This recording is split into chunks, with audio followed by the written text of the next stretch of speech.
बिस्मिल्लाहिर्रहमानिर्रहीम। हमारा उन्वान ओलंपिक्स। सबसे पहले जानते हैं कि ओलंपिक्स क्या होते हैं। खेलों के मुकाबले को ओलंपिक्स कहा जाता है।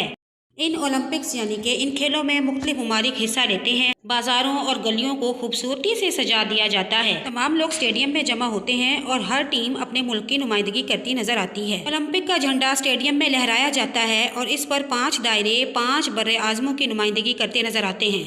खेलों के मुकाबले का आगाज ओलंपिक मशल जलाकर किया जाता है। कदीम ज़मानों में लकड़ी पर कपड़ा लपेटकर और उसे तेल में तर करके यानी कि उसे डबोकर तेल में जलाया जाता था, जिसे ओलंपिक मशल का नाम दिया जाता था।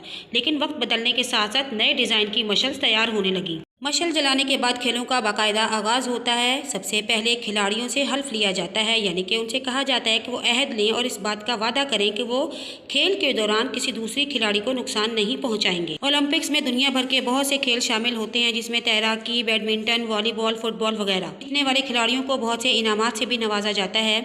जीतने वाला खिलाड़ी बेकाबू नहीं होता, बल्कि वो जीत कर अल्लाह ताला का शुक्र अदा करता है कि अल्लाह ने उसे कामयाब किया। इसी तरह हारने वाला खिलाड़ी मायूस नहीं होता, बल्कि अपनी गलतियों को दूर करता है और मज़ीद से मज़ीद खेल कर अपनी गलतियाँ ख़त्म कर लेता है। मैं उम्मीद करती हूँ आपको सबक के बारे में मालूमात मिल गई होंगी। अपना ख्याल रखिएगा। अल्लाह हाफिज़।